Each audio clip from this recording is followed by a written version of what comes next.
What's up, YouTube? And today is March 4th, State of the Union. Tonight, 8 p.m. Central Time, and President Trump will be addressing the United States about what's been going on so far since his inauguration day, which is January 20th. We all know about the executive orders that he signed in. There's been a lot of them. The heated exchange between him and Zelensky and Ukraine, and them trying to get that mineral deal signed, and how that went down. The DEI being taken away, federal employees losing their jobs, Doge going through the government trying to audit where they can make cuts to save money, possible $5,000 dividend from Doge in July. If that were, get set in stone, we don't know for sure. Deportation of immigrants that are here illegally and ICE. I know one thing that they said that helped them win was the inflation, but prices are still high. So these are probably a number of the things that he'll talk about tonight. I don't know if you voted for him or not, but if you did, or even if you didn't, I want you to let me know down in the comments how you feel he's done so far. Today is March 4th. He got sworn in on January 20th. So it's been over 30 days. How do you all think Mr. Trump is doing? Are you some of the people that voted for him and now are upset? I've seen stories like that. They regret their vote. I know a lady, she was mad. She said she voted for Trump, and she was hoping that he was going to be able to, she wants to be a mom, and she wants to do in vitro fertilization, IVF. And she thought that after he won, that she would be able to, I guess, either get that for free, that it would be covered, I guess, under medical insurance, but that hasn't been the case for her. And so she said last week that she was upset, that she's disappointed in her vote for him. So, you take that, how you will. Or have you voted for him, or did you vote for him and you're happy with performance so far? You like the executive orders, you like the whole only two genders, male and female thing, and not allowing transgenders in the armed services. He's done a lot very quickly, made a lot of people upset. You look at the whole SNAP benefits for food stamps, and trying to get people who are able-bodied and childless to either be working, or at least I think have to be taking some type of work-related program, maybe being in school to still get food stamp benefits through SNAP, even though since they are childless and are able-bodied. And so I guess able-bodied, that's a general term that can mean a lot of things. And so some people are cool with that, having requirements so people aren't just sitting around collecting benefits, unless you are a senior citizen, you are disabled, maybe you are a veteran. There was even some requirements in there that they wanted veterans who had served to have, just so they're not collecting certain, Army benefits, things like that. With this whole SNAP thing and what they want to do with food stamps and Section 8, all of the benefits. I heard they're not going to touch, Medicaid or Medicare. A lot of senior citizens and even other people who are on disability use that. They said every 1 in 5 American citizens are on Medicare, so it's not just senior citizens. Social Security is safe, and if you have a pension, that's safe. That's not through the government. But these are just different things they're looking into. Social Security will be all right. As far as Medicare, Medicaid, those should be good.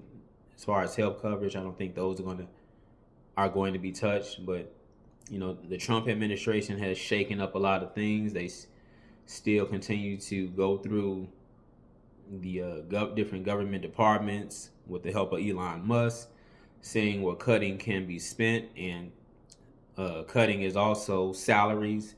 We've seen federal workers, U.S. aid, that are gone now. And so you have people who are upset. Some people who are actually trying to sue the Trump administration for job loss, things like that. It's crazy out here. And I'm just asking, how do you think he's done so far? How is he doing so far to you? With everything I just ran down, if you voted for Trump, are you still happy with your vote?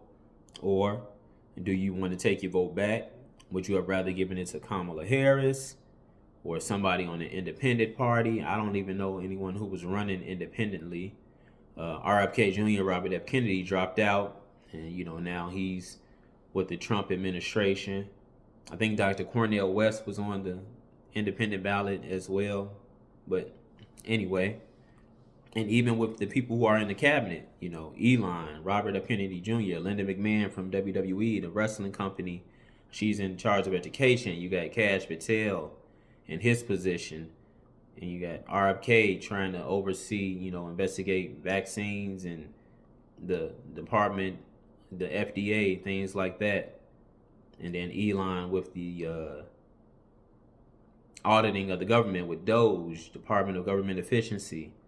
Do you feel, I've heard the words and the rumblings that these people, certain people in his cabinet, are not qualified for the positions that they are in? Do you agree? Could Trump have picked better members for the cabinet? What about the vice president, J.D. Vance? Was he a good big pick for vice president? What do you guys think? I want you to let me know down in the comments, where you still stand with Trump, if you still stand with him. From what you've seen, do you think Kamala Harris would have done better? Or are you still where you wouldn't have picked either one of them and just wrote someone's name in? However you feel, it's fine. Whatever your political views are, this channel, you can put them down in the comments. This is not a channel that leans either way towards the left or the right, liberal, conservative. Nope. This is like Jerusalem. Everybody is welcome. And, I want to hear people's opinions down in the comments on how you think Trump is doing so far. Do we have the right choice for president? He's definitely, a smart guy. Some don't beg to differ, but, he stands firm on what he's trying to do. If you see him on the video in his meetings and how he feels things should operate, some people are calling him a dictator. They don't like the way he's running the country with the executive orders. But, he's just, getting a lot of stuff done from what he's seen on the outside looking in that needs to change. Stuff that he wants to change from the Biden administration. He's on multiple occasions called that administration stupid. He's called Biden stupid just off of the actions of how they handle Ukraine and everything else in the United States government. And so this is where he's at with it and how he feels. And so this State of the Union tonight, I think he's really going to expound on his policies and what he wants to do next. And I think a lot of people are probably going to tune in, just everything that we've seen. They might want to hear him address this airplane situation with air traffic control. The latest airplane situation, thank God nothing happened, was last week. Midway Airport in Chicago, Illinois. It was a near miss. Where, they did miss each other, but they were very close. It was avoided. So that was good.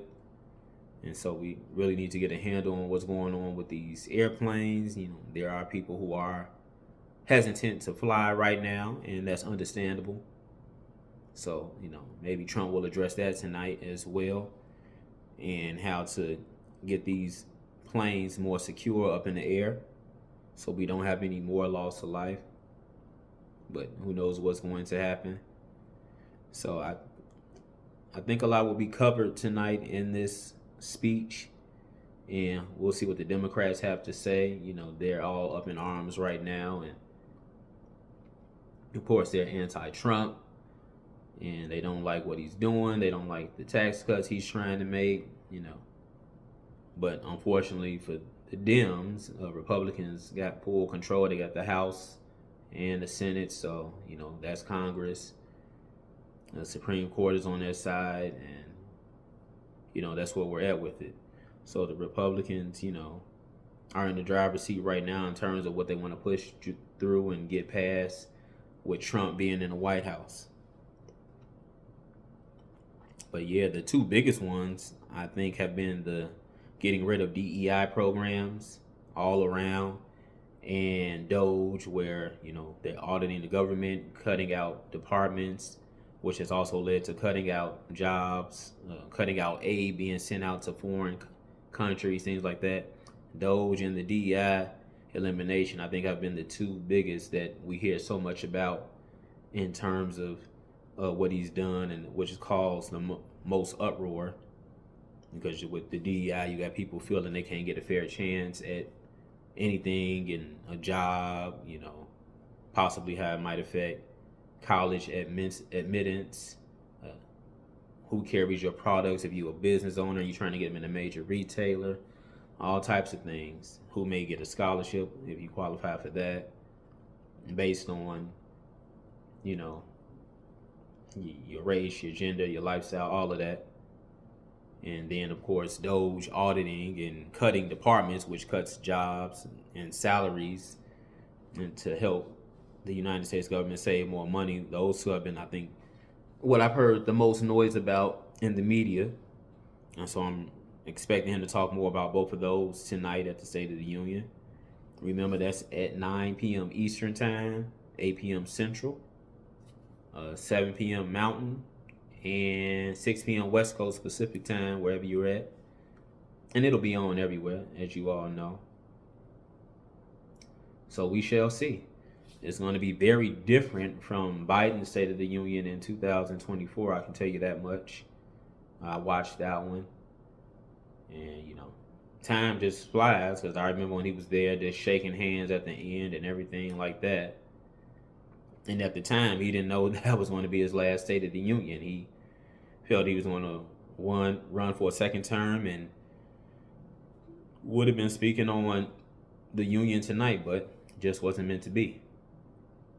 So now we sit back tonight and wait for Donald to, make his grand entrance and speak on what he's done so far. He's just getting started and what he's going to do as we move on throughout the rest of the year.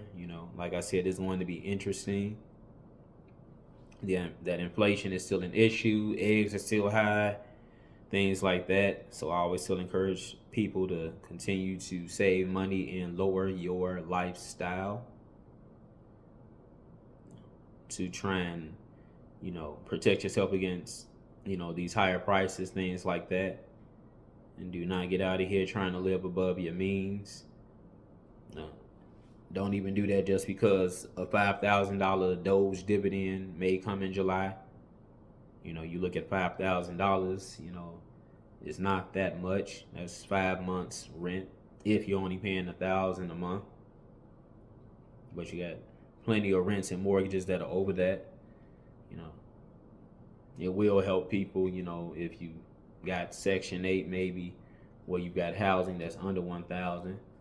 And so that keeps all of that paid for the next 5 months. So that'll, basically end the rest of your year. I mean, it can definitely help, especially if you have no kids. But 5,000 isn't really, it won't help out like that. Nor is it intended to. It's just a kickback because those are tax dollars if that does happen.